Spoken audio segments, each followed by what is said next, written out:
All right, good morning, everyone, and welcome to the August 2017 edition of the Colorado Virtual Operations Support Team Monthly Meeting.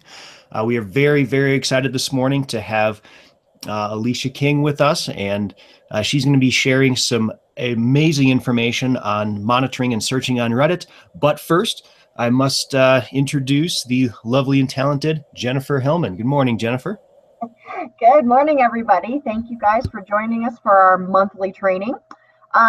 We do have a couple new members that just joined us at the end of July, beginning of August. So Ron Coffey and Julie Schroeder, I'm not sure if you guys are on today or not, but they are a couple of new members that are going to be joining us. I think they have great potential. I know they're really excited about getting some activation experience and joining this team. They've heard a lot about us. So Ron and Julie, if you guys are on, welcome. If not, we can introduce you guys next time and give a little background. Doesn't look like I've got either one of you on the list here, so I am going to go ahead and move on to some information updates about our activation on the 21st. Kyle and I have been working tirelessly behind the scenes, getting everything all set up. I was notified this week that we are going to be monitoring for both Larimer County and Douglas County. Before anybody panics, don't worry, we're basically going to be monitoring for the same thing. The primary concern for both of those counties is traffic management. They are expecting hundreds of thousands of people to be kind of driving through Colorado to get to Wyoming and Nebraska. So basically the top priority for both of those agencies is going to be traffic awareness, but they also want to know about other things, like if there's anything major, so maybe there's a wildfire or something that you happen to hear about. Situational awareness is key. Other things, just people complaining, basic public health concerns, but all of that information is on the workbook. And I'm still looking for at least one more person for the 3 o'clock to 5 o'clock shift. So if anybody does have availability for that, right now we only have one person. And since we are going to be monitoring for 2 counties, I would really prefer to have at least 2 people. That is going to be after the eclipse has occurred, so I'm not quite as worried about that time frame. But if someone could please jump in there and just take an extra shift, I'd really appreciate it. I know Cindy Von Felt is going to work part of that shift. But we're going to need some extra hands on deck just because we did get an extra activation notice. So if anybody has any availability, I would really appreciate it if you could just jump in there and take even part of that shift would be great. I just want to make sure we are staffed enough to handle in case things do get crazy. You guys are welcome to go ahead and look at the workbook.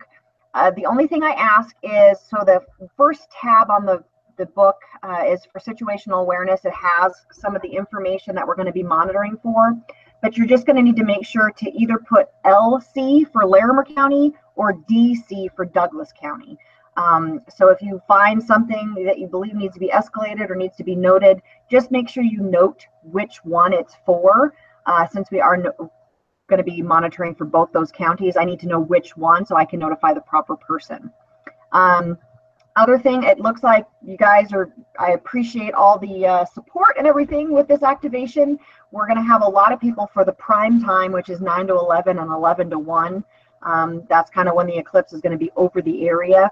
So I do appreciate all you guys jumping in there and being willing to help out with those shifts. I am trying to break down the shift assignments best I can to give everybody some experience.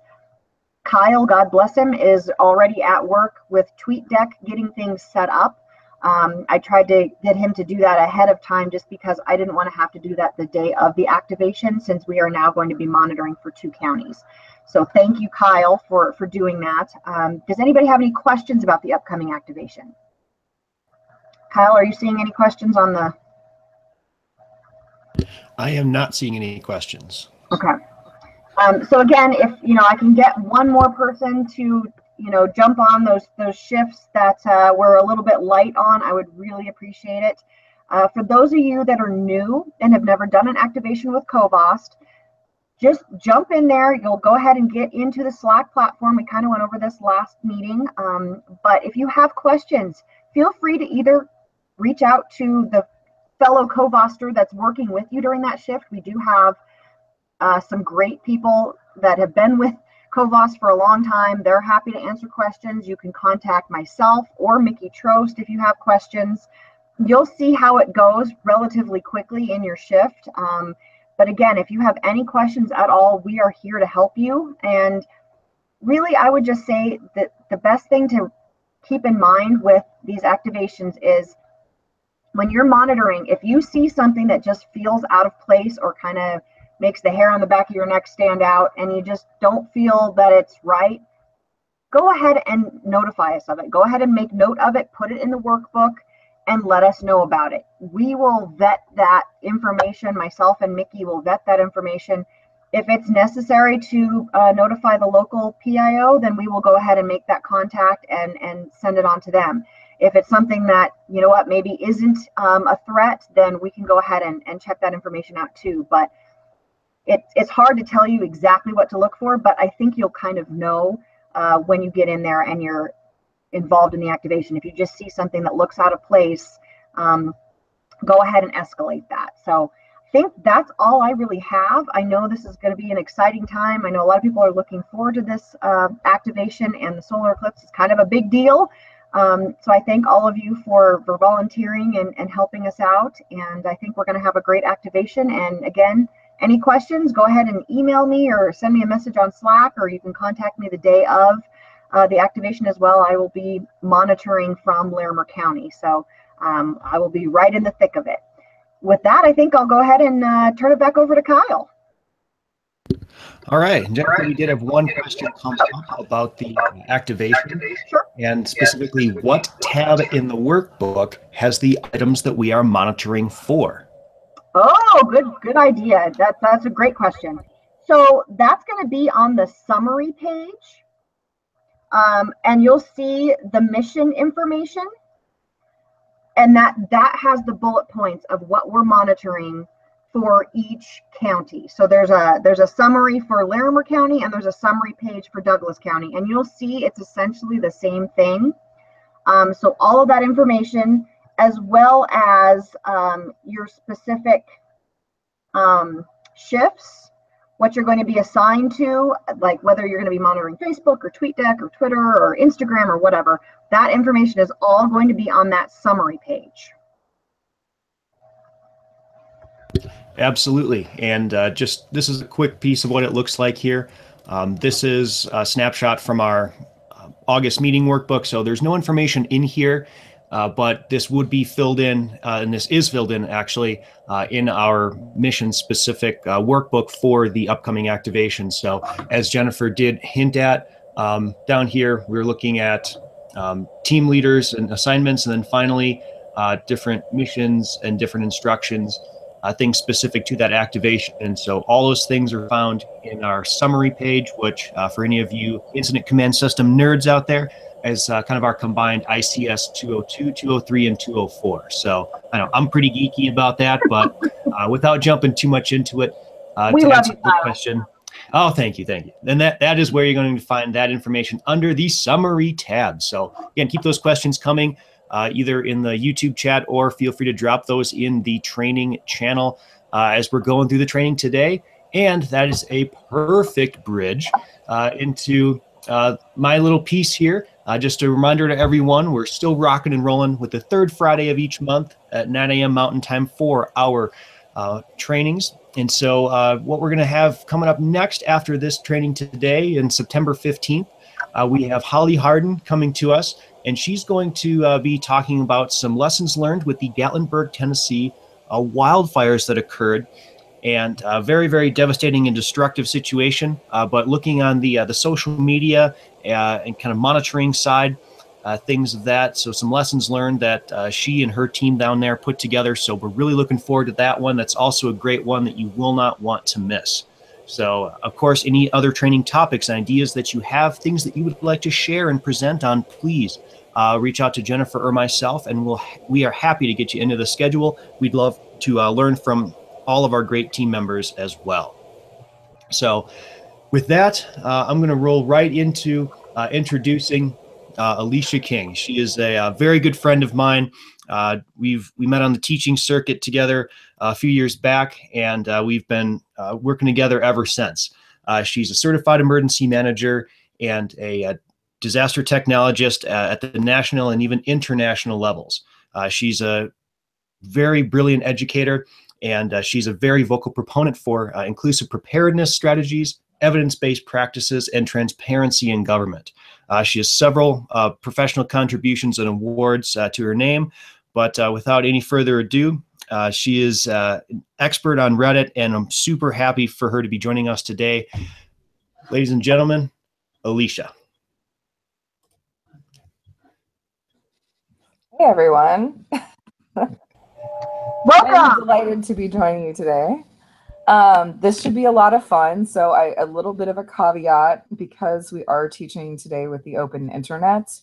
I will warn you that there is profanity on the open internet. I will try very, very hard not to have any non-work safe images display on my screen.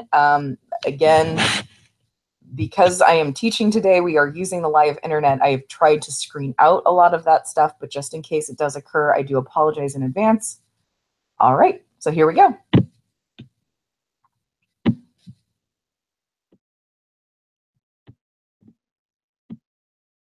All right, so I actually built a brand new Reddit account just for our purposes today, because I wanted to show you what it looks like when you sign up for an account.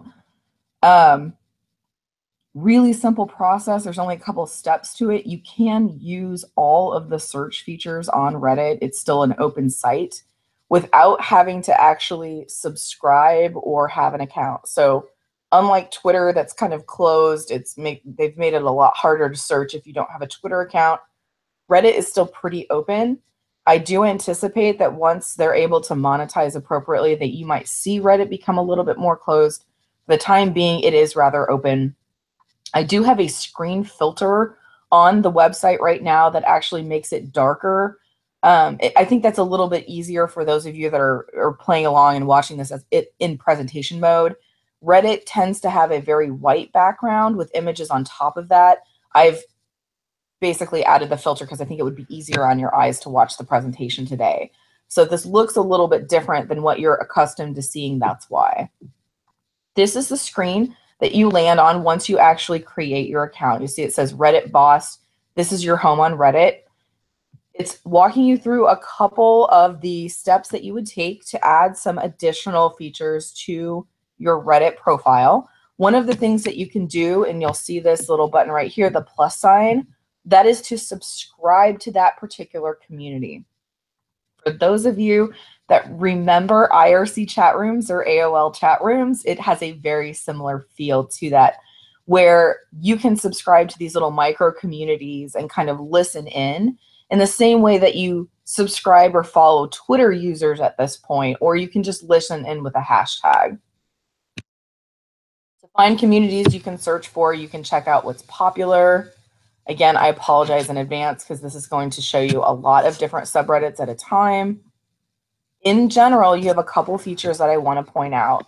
So next to the plus sign, these are subreddits. Subreddit is a micro community. So this subreddit is behind the GIFs. And a GIF is, of course, an animated image. This particular subreddit, if you mouse hover over, again, the subscription button, it's going to show you a description of that particular type of subreddit. When it says over 18, that is code for there might be, let's say, unsavory images, but more adult language and images on that particular subreddit. The more respectable or more professional behaving subreddits intentionally tag things that are not work safe because they don't want to get anyone in trouble in the office. I find that feature to be pretty darn handy. Scrolling back up to the top, I want to point out a couple of different things. So where my button is placed, and my cursor there on the upper left-hand corner, it says My Subreddits. If I click that, those are the subreddits that I've subscribed to as a user. When we're clicking popular, it's showing the more active subreddits. That tends to flux and change on a monthly basis because of Reddit's algorithm and how they determine what is and isn't a popular subreddit. It changes pretty incrementally on a weekly basis. You might see, for example, if there is a major global news event, you may see a lot of people directing traffic or driving click-throughs to the news subreddits. If you have a particular celebrity that might be in the news, you might see that particular subreddit have more activity and traction in that particular week. But usually on a monthly basis, you'll see some kind of slow and measured changes as to what is a popular subreddit. Again, because Reddit is a global platform, you're seeing use from all over the world, not just all over the US, which tends to make things change a little bit slower. The all button is going to show you every single subreddit completely unfiltered. That is a good button to push if you want to see what the kind of unfiltered, strong algorithmed subreddits are and what the areas of interest are. It's a good way to get a litmus test for what's going on. Unfortunately, because a lot of the subreddits that are filtered by that not safe for work filter or filtered by your 18 plus, those filters are going to get stripped off if you click all. And so just be aware that there can be some adult content in this particular area. I have filtered out some particular subreddits because they are either associated with hate groups, they either are notorious for posting profanity or just being noisy to the extent that it's not giving me anything that's productive for me to look at. So you can see these particular subreddits. r/comics is very popular. The politics subreddit is very popular. The pictures subreddit, there's pictures of somebody's pet chameleon apparently holding a sword. That's adorable. That's very popular. A lot of Reddit content aggregated website. All of the images and video and news links are being uploaded by individual Reddit users, which means the back end for the Reddit administrators really has more to do with data storage and expense than it does finding new content, because Reddit users are constantly contributing to the content that's being placed on the website. One of the things I want to point out to you in the upper right-hand corner here, you have a couple additional buttons that we haven't really talked about. And pardon my scrolling, make that a little more clear. Those buttons do follow you. You'll see those pop out. So on the upper right-hand corner, you have a pause button. I have a filter called Never Ending Reddit. It basically takes all the pages that you'd have to side scroll through and runs them vertically. It's a very handy tool, especially if you're reading long lists of information, long discussion threads. I highly recommend that plugin for Chrome. You'll see this little red-orange envelope, the red-orange envelope that kind of follows you as you scroll around the website. You see that that follows you in the upper right-hand corner. It's also placed right here. You can see my cursor kind of circling around it. That red-orange envelope is your mailbox, and you can direct message other Reddit users. You can get notifications within your inbox of people that have voted up and down the particular types of posts that you're looking at. And of course, replied to your information and posts as well. If somebody mentions you, for example, it's called kind of colloquially a summoning.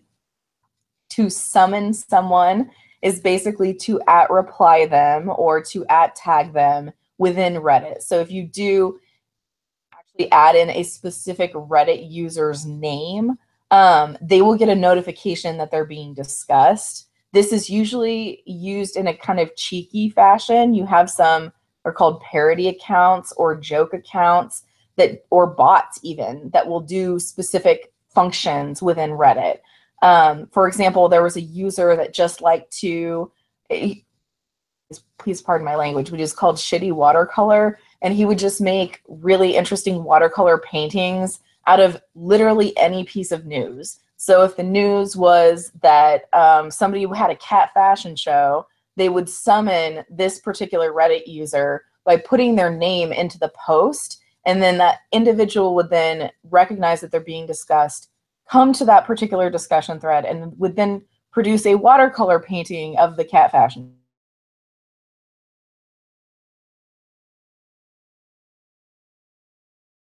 form I strongly encourage you to explore it anthropologically. So if you kind of look at this particular platform with your, this is a different culture that I'm exploring lens, I think you'll find that it's a little bit easier to approach their inside jokes. Again, the humor may not be something that you appreciate. That's completely fine.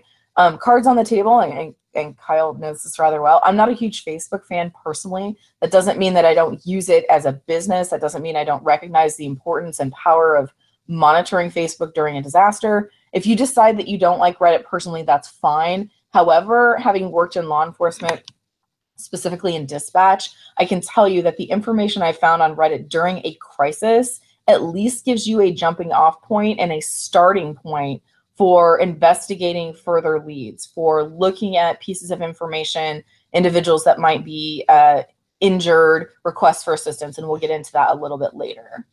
Okay, so a couple of the buttons in the upper right-hand corner again, you have your particular name, and then you can actually go back and forth to the different pieces, and we'll discuss what this language means in a second. You, of course, have your red-orange envelope, and that's actually what it's called. It's like the orange-red envelope is kind of another inside joke on Reddit. That particular envelope shows your inbox for your direct messages and, of course, activity. Your preferences tab is going to allow you to do further customization. One of the pieces that I want to show you before we move any farther is basically how Reddit operates with the up and down votes. So you'll notice that this top post has a count to it of 10,000. You wonder what exactly, 10,000 what? Well, if we click through to the comment section, so I'm not going to open that particular image. Oh, that's fabulous. At least there's a tag that says that it's like, you know, safe for work. This is a small video that somebody's created. And the users of Reddit have voted up and down depending on whether or not they think this is a contribution. There's two ways to look at the voting process in Reddit, and you can see there's an upvote and a downvote. So I'm going to click these, not because I agree with the post. So the orange-red upvote or the periwinkle downvote. And yes, those are specific colors because you will see references on the website to orange, team orange red or team periwinkle, or the phrases of upvote. You will see plays on that language. Some people have referred to them as upvotes. Again, it's just kind of that cheeky internet evolution of vernacular. Okay, so when individual users vote on a post, so this particular post again has 10,000 saturated upvotes, which means after the algorithm has sorted for things like throttling on the number of votes, looking at hiding whether or not people initially like it or they try to downvote it, whether or not they're trying to bury the link, for example, by doing a flood of downvotes when the first post is added. At the end of this, it's decided by the algorithm that they're using on the back end that it's got about 10,000, and now we're up to 10,000.9. You see that number's changed since we even clicked through. For controversial posts, and the word controversial as we're looking at it for this particular meaning does not mean politically controversial. You'll see the button says controversial. I'm going to click through that, and again, caveat, there might be something that we don't necessarily want to see, but the reason that I'm clicking through on controversial, again, it's not necessarily political, although a lot of things on here will be inherently political. The word controversial just means that there is a large disparity and difference between the number of upvotes and the number of downvotes. For example, this post has a overall 0 post because there have been so many upvotes and so many downvotes that the algorithm is still sorting out what it is. Now, again, while a lot of this stuff is inherently political because that tends to be a polarizing topic by itself, I'm going to scroll up for a second. You'll notice that the top post right now is for Path of Exile. That's actually a video game. So the video game itself is not inherently political, but apparently people have strong opinions about whether or not this particular game map is worth it. So people have voted either strongly a lot up and strongly a lot down. When you don't have large disparities, but you have an overwhelming interest in a particular topic, that's when you see the algorithm push items towards what's referred to as the front page. The front page of Reddit is code for all of the posts that end up above the fold. So any post that you're seeing that you don't have to scroll to access, and I'm going to go back to that right now. So again, show you what that looks like. We're going to go back to Reddit. This is my front page.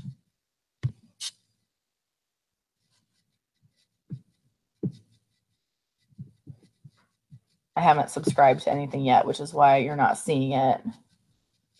So we'll go to popular. This is the front page. This is usually what you'll see. All of these items have been upvoted or downvoted extensively. And the background algorithm that pushes things to this front page is a combination of chronology, meaning how old is it? It is a combination of its popularity, how many people are clicking through out of curiosity for the post, so the number of total clicks, and its popularity as far as its likability. Basically, how many upvotes does it have? Does it have a lot of upvotes? So Reddit has really tailored that algorithm over the last, I'd say, probably 7 years to pull out items that are stagnant and old, even if they're considered popular, so that it doesn't necessarily cause repeats to the posts that people are adding and the content that they're adding on the website. And I'm going to pause for a second because I've given you guys a lot of information. Are there any questions? Hey, Alicia, Kyle here. Not seeing any questions in the live chat. Okay. Just looking through our training channel here on Slack.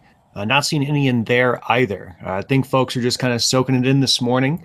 And again, to all of our folks that are watching the live version here, please do go ahead and drop those questions either in the live chat on YouTube or in our training channel on Slack. And I'll go ahead and relay those to Alicia for you. Okay, thanks, Kyle. That's perfect. I'm going to go ahead and do some more advanced searches to show you guys what that actually looks like. For example, we're going to take a look at r/technology. r/technology is one of the more popular websites and subreddits out there. You can actually direct link to r/technology. This is what's referred to as a permanent link. So for the next couple of sites, keep in mind, you can permanently link to these, or you can subscribe to them to have what's referred to as a multi-Reddit. So you can kind of listen in. A multi-Reddit is very, very similar to Twitter's list. So you can listen in on certain geographical areas. You can listen in on certain topic areas that might be of interest to you. For example, you may have a Colorado multi-Reddit where you actually list in all the different individual subreddits that are active in the area of Colorado that you're monitoring. Likewise, you may have a wildfire or natural hazards multi-Reddit where you put in information about wildfires, flooding, tornadoes, winter storms, anything else that impacts the work that you guys are doing as emergency managers and BOSTEs. So we're going to click through on a couple of these different subreddits. For example, this is r/technology. So as you can see, there is the algorithmic upvote process. You can see that basically the most popular posts are going to be at the front page. Now this will change based on subreddits. This will change hourly, if not more often. So you will see changes in the most popular posts within a given subreddit at least hourly. You will see changes to the front page at least within every couple of hours and every day, but you're not going to see as much traction on the front page simply because you're having global input. So some of the subreddits, because their subscribers are small and their activity is small, you may not see major changes to what is popular without that taking place over several days or a week, especially if it's a very small subreddit. r/technology was one of the default subreddits that used to automatically have been subscribed to when you joined Reddit, like pretty much for the last 5 years. So because of that, a lot of users were driven to this particular subreddit by default, because when they created a Reddit account, they were automatically subscribed to the subreddit, which caused it to have more traction and more visibility. One of the things that I want to point out to you guys, on the right-hand side, you actually have a navigation panel that will travel with you as long as you are on the front page of the subreddit. It actually travels with you if you're on the front page of Reddit, but it changes a bit depending on the subreddit that you're in. So right now, for r/technology, the moderators are actually going to give you some more information about this particular community. So they have some these are tags on their post, and it says you can browse by the topic of security, robotics, politics, energy, wireless, biotech. You can actually click through, and these particular tags within the subreddit will light up, and then you can actually search for additional pieces of information. So we're going to look at security. There's the ongoing joke that DEF CON is canceled. Sorry, that's a international hacker conference. So when you're searching under r/technology and you're looking for the word security, this is an additional feature within the subreddit itself. Now, the flare, this word flare, that is actually a reference to different tags that people are adding to the posts that they're uploading to the internet, or they're adding to the site. When you look for a flare post, that can give you insight into that particular subreddit's, I don't want to say behavior, but mostly their interests and their activity. So by searching within the technology subreddit for the flare piece security, which is the same thing as a tag, flare means tag, you're basically doing a sub search of that Reddit. And I apologize for saying sub search of basically a subreddit, but that's what you're looking for. So this is basically akin to Twitter advanced search, are the features that I'm showing you right now.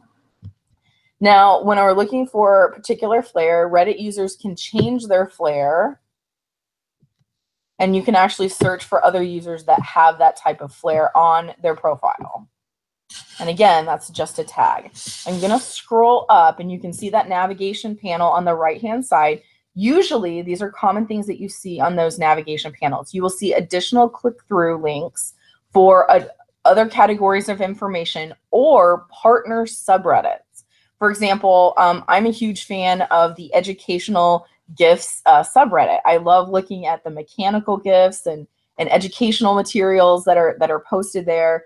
I like cooking GIFs as well. So you will see a partnership between different communities on Reddit that will basically pass traffic back and forth. So the educational GIFs subreddit will also link to mechanical GIFs subreddit, because maybe if you're interested in information about the solar system, you might also be interested in information about, I don't know, drill presses or the mechanical functions of your television. So these two subreddits will kind of partner with each other, and you'll see that back and forth traffic. This particular subreddit also lists their rules. That's very common as well. A lot of subreddits actually list the behavior that they want their users to demonstrate while they're on that subreddit. It can actually help you balance your expectations of what you're looking for on that subreddit. For example, some of the subreddits really are just kind of cheeky and silly, and they allow all types of posts. Some of the subreddits do not want to become political, so they will say, we will actually pull content down that is political. So if you post something, you know, and it is a news article, but it has kind of a political spin, you will see moderators strip that material out of a subreddit if that's not part of their rules. And the rules are basically the terms of service for each micro community. This particular subreddit says, please do not submit the following: images, audio, or video. They really want text-based stuff. They don't want anything that's going to autoplay. Requests for text support, which is a common post. It says they're redirecting site, and I'm gonna kind of emphasize this with my cursor so you can see what exactly I'm looking at. Requests for tech support, that is a common request on the technology subreddit. However, that's not the purpose of this community. So they're redirecting questions about tech support to the r/tech support subreddit, to the r/ask technology subreddit. Those are more appropriate places for those particular questions to be vetted. They're asking that you not post petitions or surveys.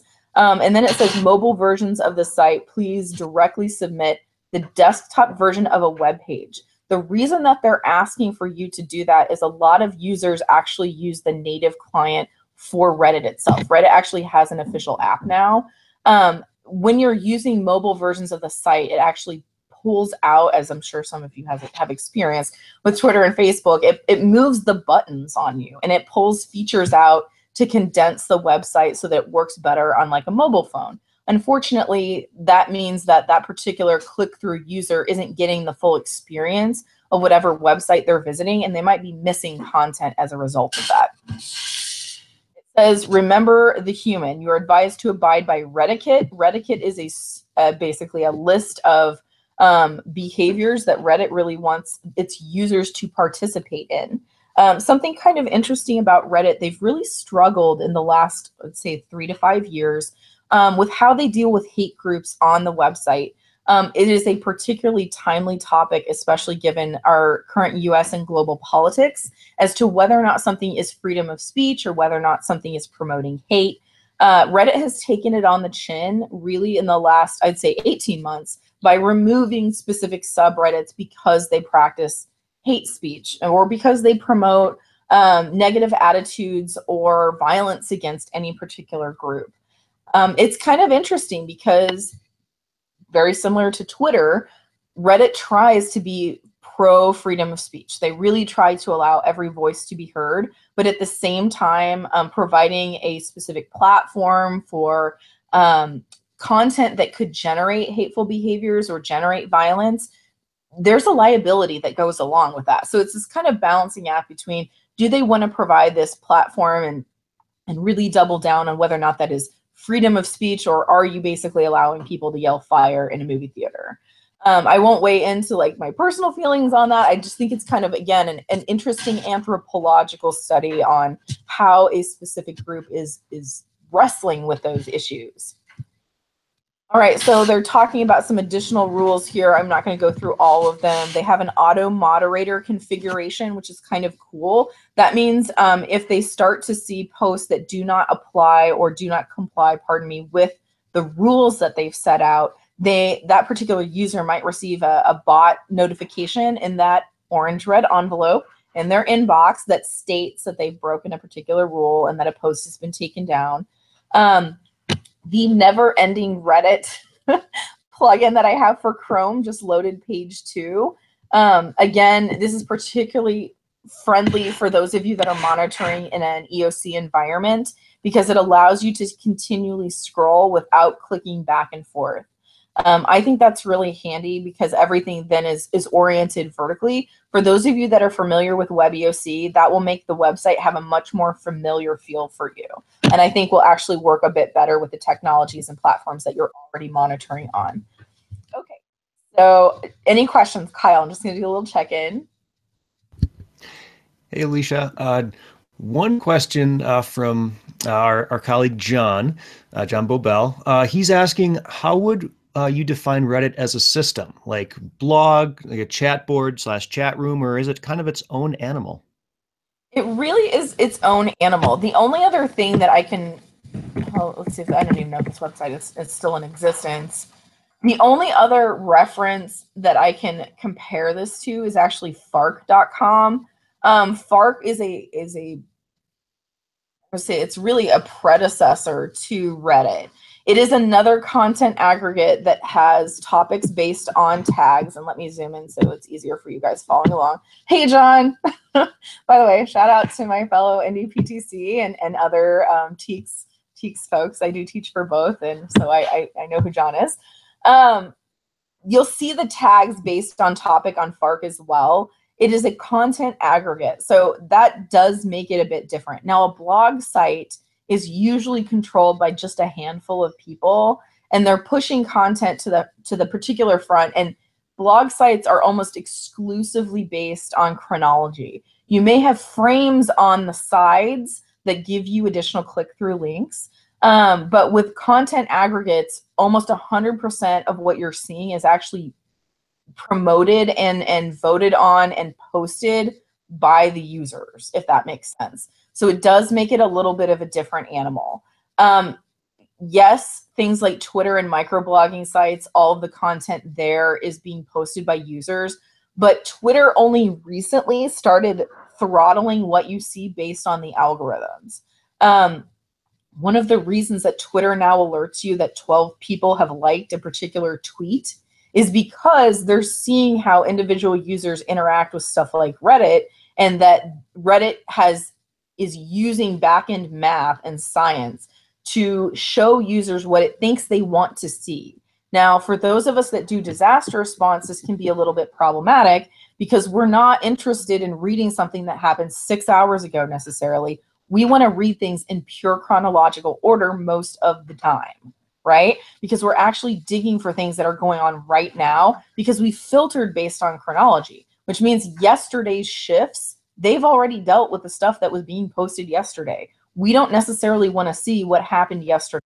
We want to see as emergency managers what happened right now.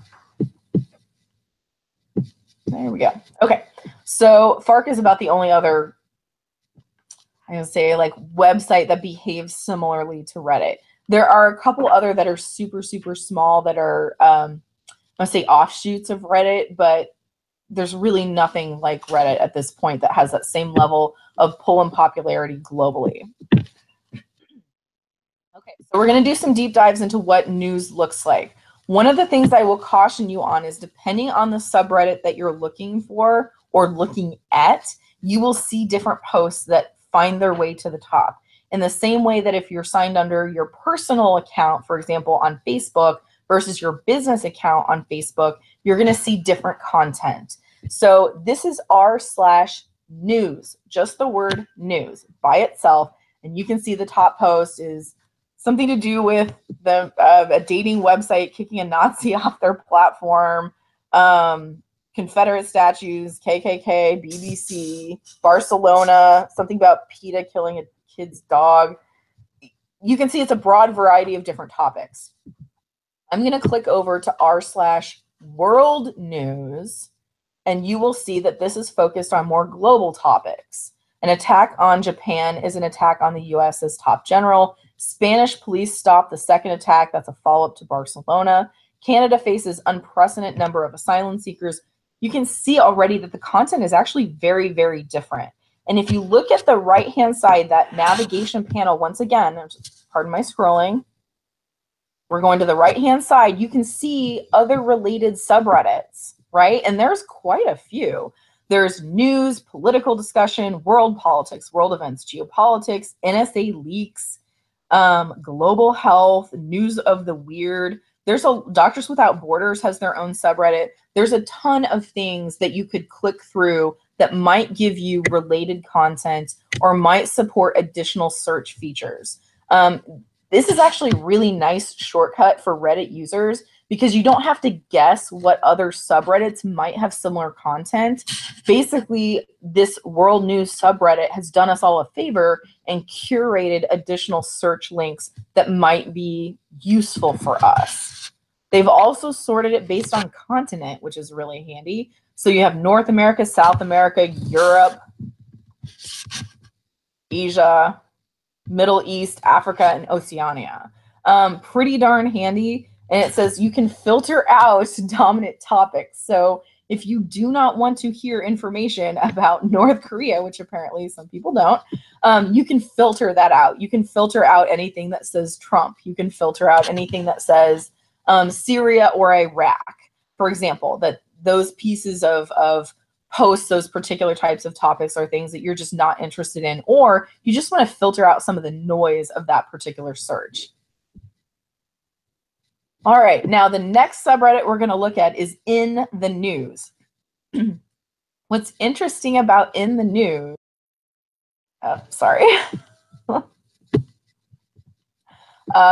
Outlook is not open, but I keep getting pop-ups every time I get an email. So r/In the News is not necessarily the first subreddit you would think of that you would go to for news. It says In the News is a subreddit for opinion, analysis, and discussion of recent events. That's what it's telling you over in this right-hand panel. So that already tells you that there's an additional filter. This is not journalistic news. This is a subreddit dedicated to discussion about news topics. And what's interesting about In the News, when we've seen large scale incidents, like global incidents. For example, we've seen there were some explosions, and I'm going to pull this up, pardon me for just a second. There were explosions in the warehouse district of the Shandong province within China. There were large scale explosions at some chemical warehouses there. There was a series of them. When that was occurring, you would actually see a lot of content in the news. People were discussing that particular incident in the news. I actually, and I'm happy to share this with you guys, I've published some research that looks at the Boston Marathon bombing and Reddit's behavior following that incident. One of the things that we saw is a post in r/in-the-news, which is this subreddit. People were actually asking for information about the bombing so they could create a three-dimensional schema of the incident. So you actually saw, and unfortunately that subreddit is now private, so you can't actually see that historical data. But different users were requesting images from people's camera phones, video feeds from closed circuit TV cameras from businesses, literally any piece of information that could help them put who was where and when. And every time the FBI would release information, for example, on the type of backpack, color, fabric, weight, whatever, r/in-the-news, this little subreddit that was discussion thread that was talking about the Boston Marathon bombing, you even saw a subreddit that was titled Find the Boston Bombers. This was a globally crowdsourced effort to determine who did what and who the potential perpetrators were. What is particularly disturbing about this, again, this is a group of spontaneous volunteers. You do not have necessarily control over their behavior on the internet. The part that I find disturbing is that reputable journalistic outlets, pardon me, one in particular in New York that will go unnamed, took an image from that subreddit that was not vetted by law enforcement and put it on a print copy of a newspaper on the front page and said, these are the suspects. That led to a lot of activity in those particular areas, in person and virtual, that directed energy and curiosity and concern towards innocent individuals. This could happen anyway. This could happen regardless of the internet, but it's happening at a faster and faster pace. So for those of us that are tasked with doing life safety activities or monitoring, real world incidents, it's really important that you approach this as if you're an anthropologist. You're really digging for information. You're not necessarily looking at ways to control the platform. Reddit will do what Reddit will do, but as long as we're aware of what they're doing, sometimes they actually pull in a lot of really good information, and it at least gives you a place to start. At least gives you a list of things to go, is this myth or is this reality? All right. Pardon me.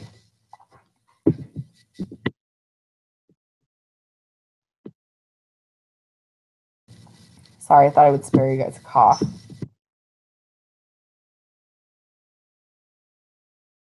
Okay, the next couple of subreddits that I pulled up are just going to show you the difference between geographical searches and the different types of information that you can come up with. Believe it or not, the Seattle area has 3 subreddits, and you're thinking, my God, why does Seattle need 3 subreddits? Well, that's an excellent question. I've asked myself that many a day. Because there are different behaviors on each particular subreddit, you will also notice that different groups trend towards different subreddits based on their culture. Again, it's the difference between, let's say you like playing soccer. Maybe you're really interested in like FIFA, like global soccer. Maybe you're interested in watching your kid play, like 6-year-old soccer, like K through 12 soccer. Those are very different groups that are going to have that particular interest. They're going to have some overlap between them, but they're not always going to be 100% the same group. It's like a Venn diagram on the internet. So this particular subreddit, this is the Seattle subreddit. You can see that there is news and information, particularly partial to our Department of Transportation.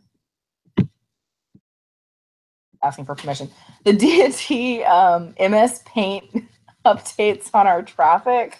Those are amazing. Anyway, so you can get information that is local from actually reputable sources. This is from WashDOT. So I'm getting information that is from, local websites, from images that people are posting. This is Friday morning sunrise. It's just a picture that a user took. Oh, that's gorgeous. So there's a lot of content that's generated that's Seattle specific. That's fine. You'll see on the right-hand side that there are classified ads that people can post. For example, Seattle Jobs actually has a subreddit. Okay, now I mentioned that there's 3 Seattle area subreddits. The other one is Seattle, Washington, or r/Seattle WA. Why did we make another Seattle subreddit? You'll see that on the right-hand side, Seattle WA is a rapidly growing main active Reddit.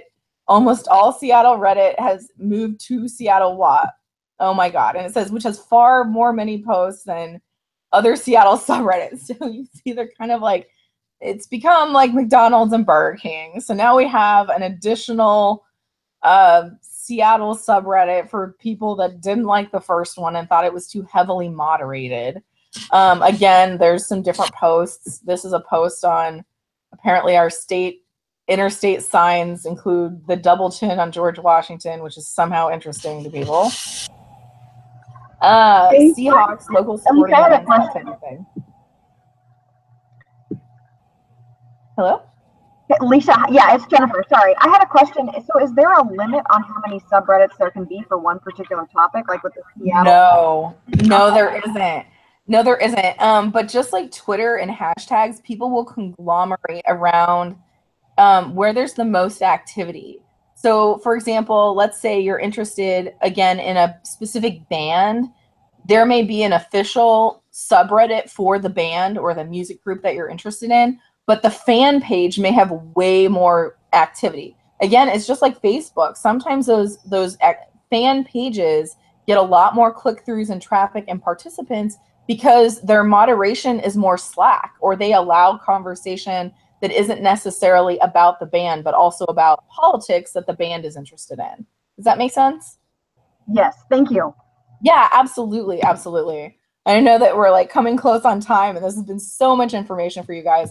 So the last subreddit I'll show you is, or at least the last one for Seattle, is the East Side. Now you can see the difference, and pardon my click, I'm going to warn you. I'm going to go back between the 2 subreddits. This is r/Seattle. Okay, lots of images. You can see lots of images. And look how many readers they've got, 96,000. The Seattle WA subreddit, which claims that they have more users than the other one, but they have a third. Again, completely different images that are being posted. And the East Side, which this looks very, very different. The East Side is basically across Lake Washington. So while this isn't necessarily Seattle proper, as it says, it is the East Side communities across Lake Washington. So if you are not familiar, East Side as a title, if you look in the URL bar, East Side could be like the East Side of Philly. You could have the East Side of LA. You could have the East Side of Denver. Like you could have like the Aurora side of Denver. I mean, that's a very different, you could have East Side anywhere, I guess is what I'm getting at. If you didn't know that r/East Side is a reference to the East Side of the Seattle Metro, you might totally miss this subreddit. So one of the things that I recommend that you do when you're searching for something, you can see the search bar there on the right-hand side, is if I'm doing a search for Seattle, I'm paying attention to not just the topics that are being posted, but also the subreddit.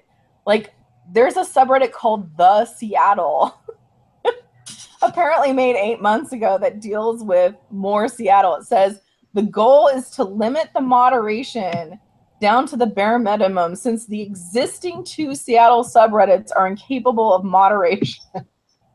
So again, these subreddits kind of fluctuate and grow based on the interests of the communities. So when you're searching for topics in Seattle, recognize that information could exist on a variety of different subreddits. It's kind of like conversation existing on Twitter using different hashtags.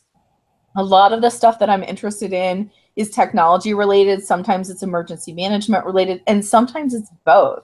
So I might tag something on Twitter with InfoSec, short for information security, that also is relevant to emergency management, that I also might use the SMEM, social media emergency management tag as well. So it's just kind of cross-pollination of those searches. I'm going to show you a couple other features here.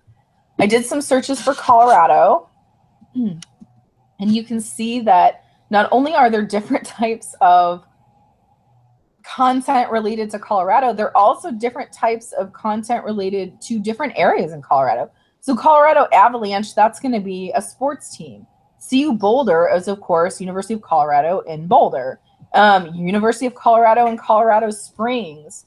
You might actually have a subreddit that is Northern Colorado, which for whatever reason is different than North Colorado, which is also a subreddit. So just understand that there isn't one centralized place to look for information about Colorado as a state. It's a big area. You guys are just as diverse as we are here in Washington State. So understanding the ways that you can search for information is really important. And I know that I've thrown a lot of stuff out at you guys. I'd be happy to do like a deeper dive into search features on Reddit.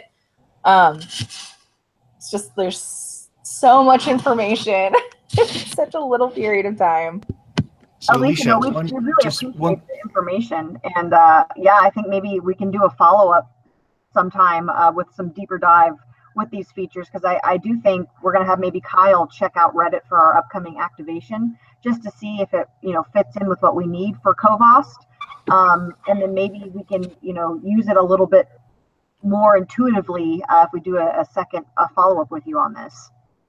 Yeah, absolutely. So one of the things that I did want to show you real quick when you're looking for searches. So I referenced the chemical fires that they had in China a couple years ago. So if I just did a search for chemical explosion, you can see that the first couple of links aren't really that helpful. So if I add a word to that, if I did chemical explosion China, I'm getting a lot more information that's going to be relevant. So just by adding, I mean, China is a country, it's a huge, huge country, but you can start to see additional posts. And one of the things that I really wanted to emphasize, especially with those Tianjin explosions, there was a major effort to limit the information that was getting out about those chemical fires. Some of which were really concerned about things like arsenic and cyanide contaminating the local communities. Because China does use closed social media platforms, they are able to actually delete posts of their users. So Chinese social media users were posting information on state-run, basically nationally run media outlets that are controlled by their government that were being heavily censored. So they started uploading video, images, text-based messages into file sharing sites like Dropbox, for example. And those images were then posted on Reddit. It was one of the only ways that they were actually able to get the message out about these chemical fires. And you can see that these were major explosions. I mean, they left craters that were, oh, that's unfortunate, that video is gone. But they were leaving craters that were meters wide. I mean, it was pretty substantial. And it was one of the only ways that you were getting transparency of the media from a country that was really heavily censored. So one of the things that I'll point out about Reddit is it provides an additional force multiplier and amplification device of areas that we're seeing censorship, which really does benefit us, again, as emergency managers and homeland security professionals, because we're not necessarily interested in the political spin. We're very interested in life safety incidents. And that's a good place to pause. Is there any other additional questions I can answer for you guys before I say thank you for having me on? So I guess one final thing, Alicia, is with any social media platform, it allows for misinformation to kind of gain popularity. And what would you say with the Reddit community? Is it very quickly to self-correct? Yeah, actually, what's interesting about that, let's see. And I'll give you guys a link. I can actually give Kyle a copy of the research that I did that talks about it being self-correcting. So what's really interesting about Reddit is there were some major threads following each one of these particular incidents that shows major activity around, for example, the Boston Marathon bombing. And not only was it fairly self-correcting, what I noticed about it was they create these really comprehensive lists. Go to r/in the news. It's the best one I can show you.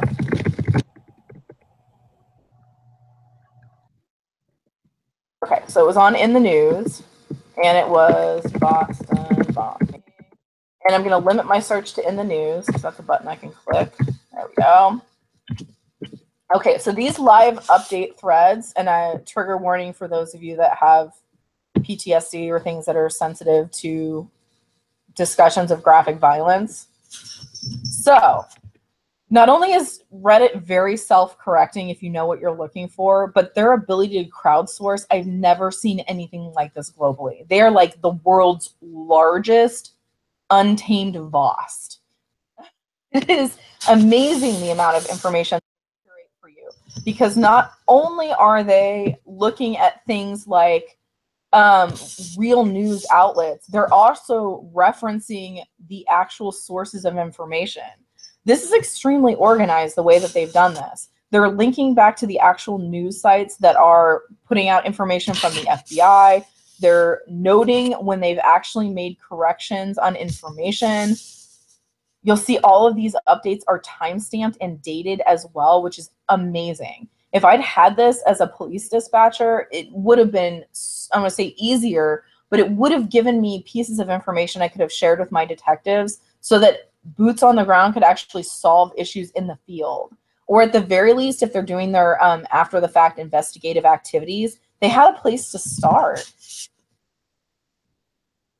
And you'll notice, because we know about the, sorry about the pop-ups, you know, they're referencing other events that people think might be involved. For example, the MIT shooting, and something about a missing person in Rhode Island that might have something to do with the Boston Marathon bombing, but they weren't sure at that point. So they're posting up-to-date information and upvoting pieces of information that they find are really important to that particular event or incident in this case.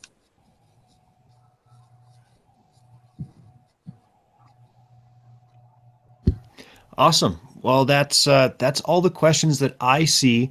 We have Jennifer. Any from your side? You know, I was just looking through the feed and on the Slack channel. I don't see any additional questions. Anybody else have questions for Alicia?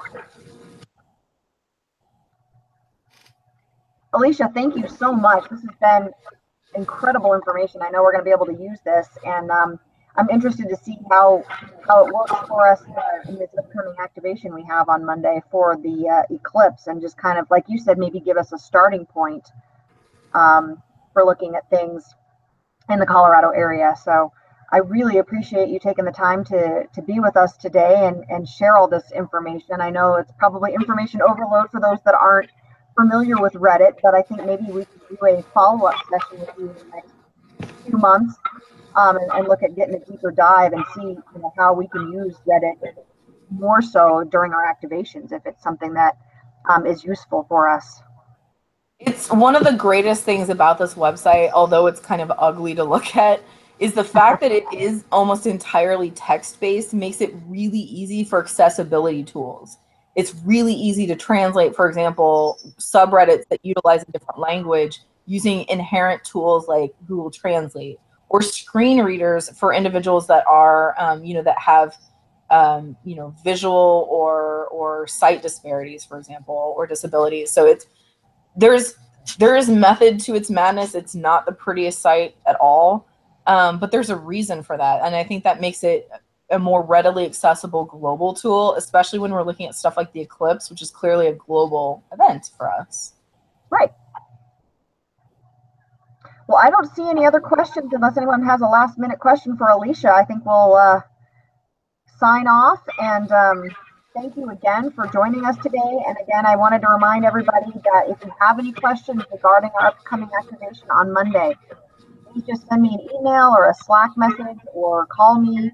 if you have any questions. But I will have that workbook finalized here probably today or tomorrow. I'm just waiting on a few people to see if we can get one more person on that last shift that we're looking for, an extra person. So, but most of you guys have your shift assignments and everything in the workbook already. So make sure to look that over before Monday and get familiar with it. And again, if you have questions, let me know. And just want to say thank you again, Alicia. And Kyle, I don't know if you have anything else you want to close off with? Just one last piece. Again, thank you, Alicia. This has been really informative. And just want to remind everyone that we do have a great presentation coming up on September 15th for our September CoVost meeting to learn about some lessons learned with social media and public messaging and information with regard to the Gatlinburg, Tennessee wildfires. So you won't want to miss that one with our good friend and teammate, Holly Harden. Great reminder, Kyle. Thank you. All right, so with that, I'm going to go ahead and close out here. Thanks, everyone. And go ahead and cut the live broadcast. Everyone have a great Friday and a great weekend. Thanks, everybody.